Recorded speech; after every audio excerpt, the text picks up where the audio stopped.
Bonjour et bienvenue à notre 4e saison de Raviver le désir. Je suis François Renaud, sexologue, psychothérapeute et créateur du programme en ligne Raviver le désir sexuel.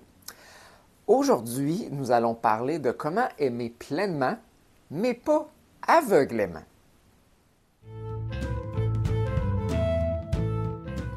N'hésitez pas, comme d'habitude, à nous écrire à info@lesexologue.ca pour vos commentaires, vos suggestions ou vos questions que vous aimeriez qu'on réponde sur le podcast. Vous pouvez aussi aller visiter notre site internet, lesexologue.ca, pour voir tous nos services, nos programmes, ainsi que consulter l'un de nos professionnels en tout temps à notre clinique. Donc, je suis vraiment heureux d'être de retour après une longue pause pour la saison 4. Comme je disais tantôt, nous allons aborder comment aimer pleinement, mais pas aveuglément. Qu'est-ce que ça veut dire ça? D'où vient cette idée-là? Eh bien, j'avais une conversation avec justement une de mes clientes, et puis c'est un questionnement qui revient quand même assez souvent. Comment justement on peut aimer? Quelles sont les différentes façons d'aimer? Comment intensément on peut aimer? La crainte d'être la personne qui aime plus que l'autre personne dans la relation? Comment se protéger finalement de ne pas être trop en amour comparativement à l'autre, et aussi comment on fait confiance ou pas aux autres. Est-ce qu'on peut vraiment être aveuglément amour et faire entièrement confiance à son partenaire, ou doit-on avoir une certaine retenue, vigilance, voire jalousie même peut-être, pour s'assurer de bien surveiller son partenaire? Eh bien, c'est ce qu'on va regarder aujourd'hui. L'amour, c'est quelque chose qui se vit de façon différente d'une personne à l'autre. Il y a des gens qui tombent en amour très rapidement. Il y a d'autres personnes qui tombent en amour très lentement. Il y a des gens qui ne veulent jamais tomber en amour par crainte, par insécurité ou anciennes blessures qu'ils ont eues.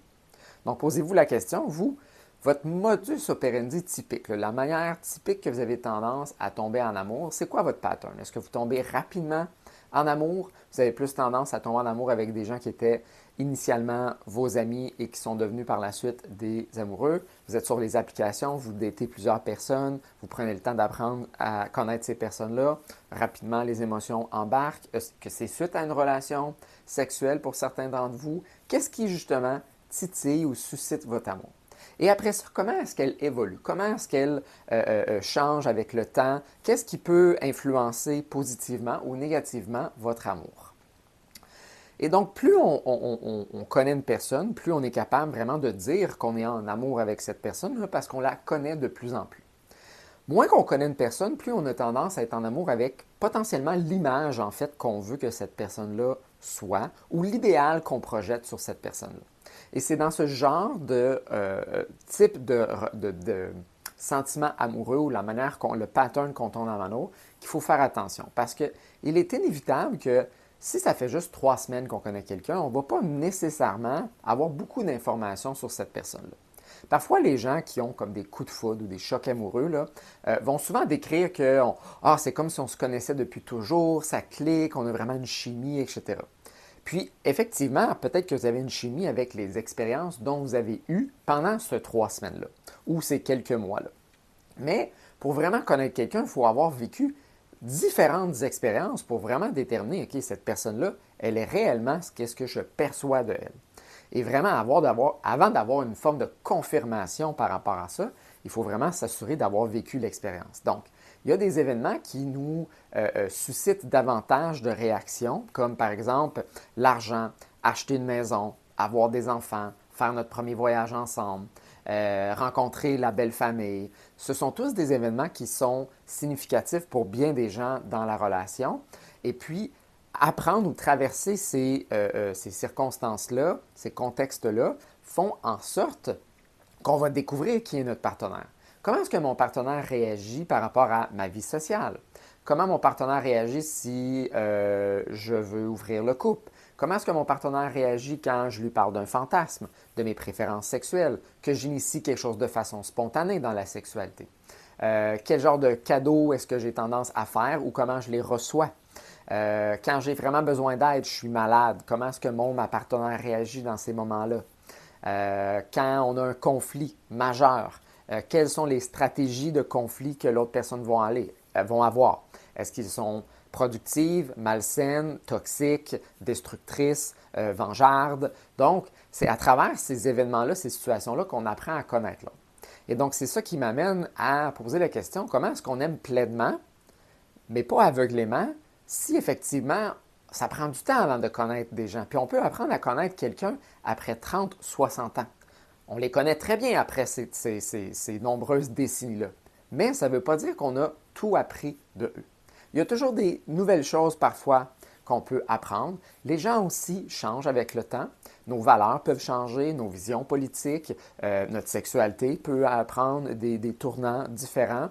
On peut tomber malade, qui fait en sorte qu'il faut s'adapter à différentes choses. Et donc, toutes ces réalités-là font en sorte qu'on peut changer. Et il faut s'adapter finalement à ces changements-là. Est-ce que les changements de mon partenaire et les changements que moi je suis en train d'avoir sont effectivement des choses que je veux toujours dans ma relation? Ça se peut qu'avec le temps, mon partenaire devienne plus bougonneux, plus aigri, plus impatient. Il y a des changements hormonaux qu'il peut avoir chez un ou chez l'autre. Il peut avoir des difficultés avec les enfants, par exemple, comment ces gens-là changent.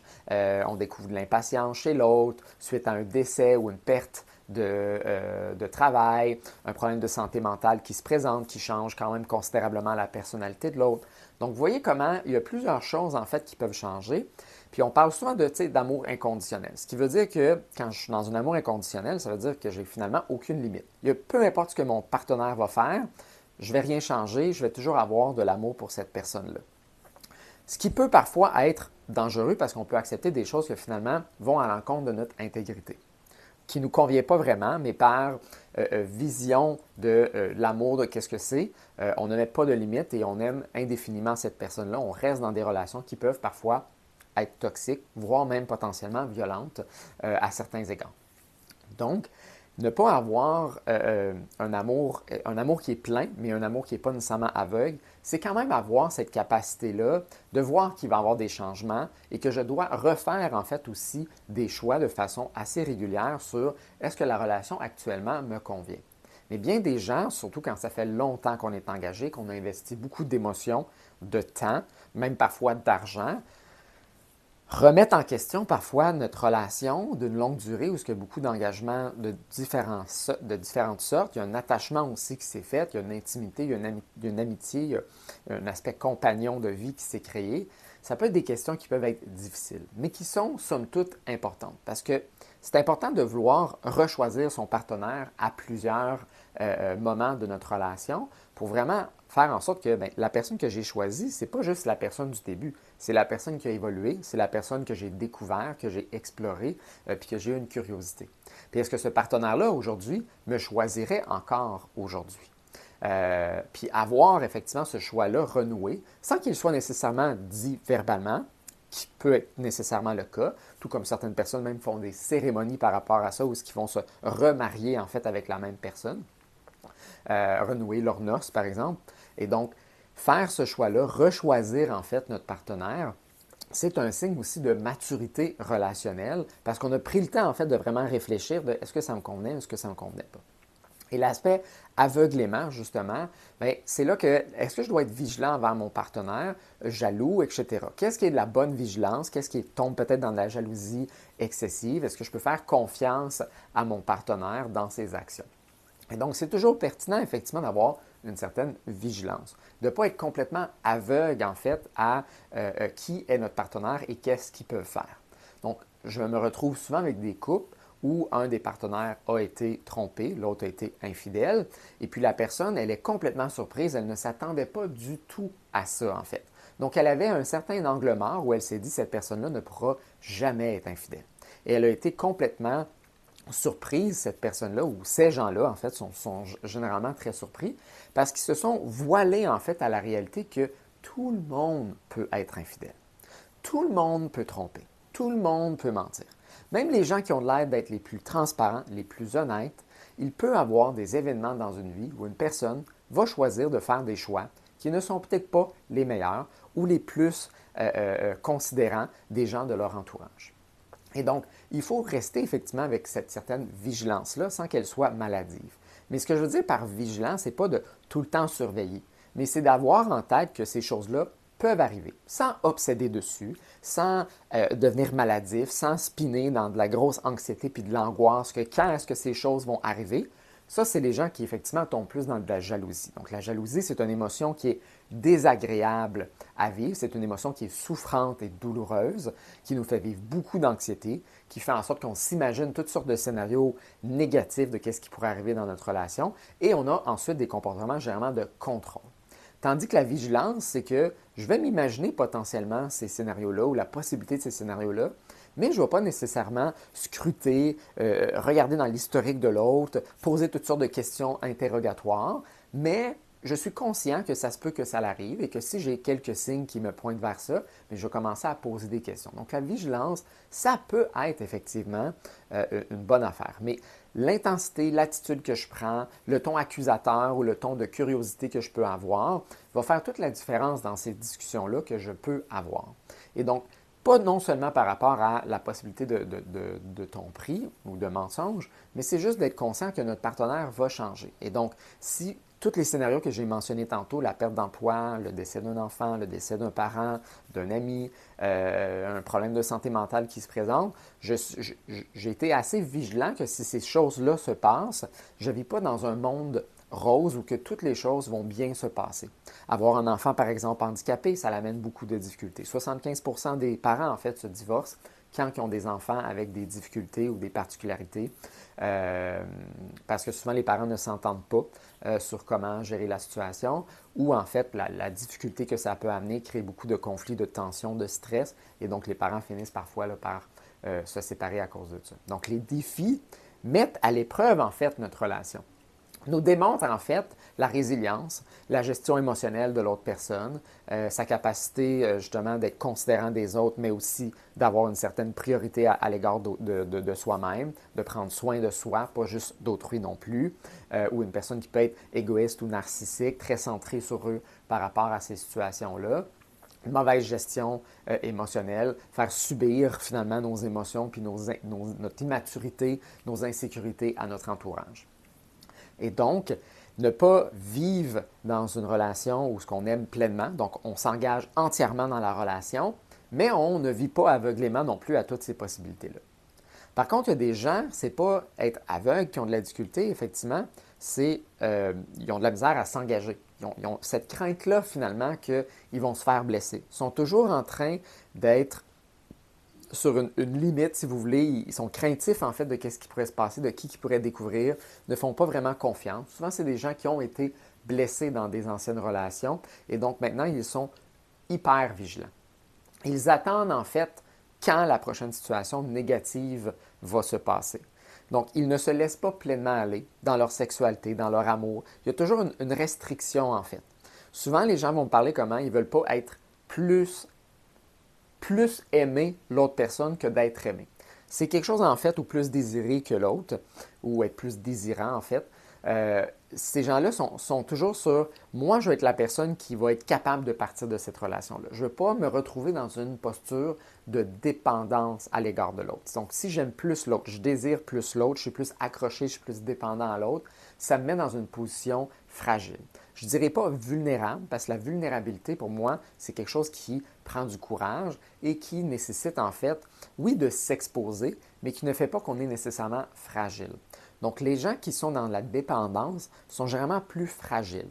Tout comme les gens qui sont dans l'indépendance sont aussi fragiles. C'est souvent des dépendants qui ont été blessés dans le passé et qui maintenant ont pris une grande distance émotive pour ne pas se retrouver dans cette blessure-là. Mais en fait, ce qu'ils font, c'est juste se protéger de la fragilité, pas réellement en fait de la blessure comme telle. Parce qu'ils veulent en fait ce lien-là, mais ils ont trop peur en fait d'aller dedans. Donc, ils gardent une distance. Tandis que la personne vulnérable s'expose, laisse les émotions en fait d'amour, de désir aller envers l'autre, mais comme j'expliquais tantôt, ils ne sont pas nécessairement dans un aveuglement total. Ils sont très conscients que cette situation-là pourrait changer, que les circonstances pourraient apporter des défis difficiles qui vont devoir nous amener à faire un nouveau choix, soit de continuer ou soit d'arrêter la situation. La relation, je veux dire. Donc, posez-vous la question, selon vous, votre pattern à vous, votre partie aveugle, vigilance, hyper-vigilance, est-ce que vous aimez avec de la jalousie? Est-ce que vous aimez pleinement? Est-ce que vous laissez en fait emporter par vos émotions? Ou des fois, vous ravalez un peu vos émotions pour vous protéger? Est-ce que vous voyez l'amour comme quelque chose de dangereux? Est-ce que vous ne croyez pas vraiment à l'amour, en fait? Vous trouvez que c'est un peu farfelu ou c'est ridicule ou c'est des gens immatures qui tombent en amour de cette façon-là? Est-ce que vous faites ça par expérience blessante, puis que maintenant vous vous protégez, puis que maintenant vous avez besoin peut-être de rabaisser les autres personnes qui, eux, tombent en amour pour rassurer, pour confirmer votre propre choix? Ou est-ce qu'effectivement vous avez développé une certaine vigilance, vous n'êtes pas aveugle, vous prenez un certain recul par rapport à l'amour que vous pouvez ressentir avec une personne. Donc, vous vous laissez emporter par l'émotion, mais vous restez toujours conscient que ces émotions-là peuvent changer du jour au lendemain pour toutes sortes de raisons qui peuvent se passer des circonstances plus difficiles. Et posez-vous la question inversement. Votre partenaire, eux, comment est-ce qu'ils vous aiment? Comment est-ce qu'ils vous désirent? Est-ce qu'ils se protègent de tomber dans des blessures? Est-ce qu'au contraire, ils sont infatuated, comme on dit en anglais, sont aveuglément d'amour avec vous, ils sont complètement pas conscients en fait de tous ces changements-là, qui ont un discours parfois un peu Disney-esque finalement de l'amour, puis est-ce que c'est congruent avec la manière que vous vous aimez, ou au contraire, ça peut créer en fait un peu de flémèche, de conflit ou de tension. Parce que ça aussi, c'est un conflit qui revient souvent dans les couples, cette impression-là qu'on n'aime pas de la même façon. Et je ne parle pas des différentes façons d'exprimer son amour, comme le toucher, le temps, les services et les cadeaux, tout ça. Je parle vraiment de cette intensité-là, en fait, que je me permets de vivre. Donc, si je sens, moi, que j'aime plus l'autre, mais je vais peut-être être craintif. Je vais peut-être craindre que l'autre m'aime moins et je vais critiquer peut-être la manière que l'autre exprime, en fait, finalement, son amour ou ne se laisse pas aller. Ou au contraire, l'autre qui va trouver parfois l'autre envahissant finalement avec l'expression de son amour qu'il peut ou elle peut considérer un peu dépendant à son égard. Merci d'avoir écouté ce podcast de la première épisode du podcast de la saison 4, Raviver le désir sexuel. Je suis François Renaud, sexologue et psychothérapeute, créateur du programme Raviver le désir sexuel. N'hésitez pas à nous envoyer vos questions, vos commentaires ou vos suggestions de thématiques que vous aimeriez aborder ou aller voir sur notre site nos différentes ressources à lesexologue.ca.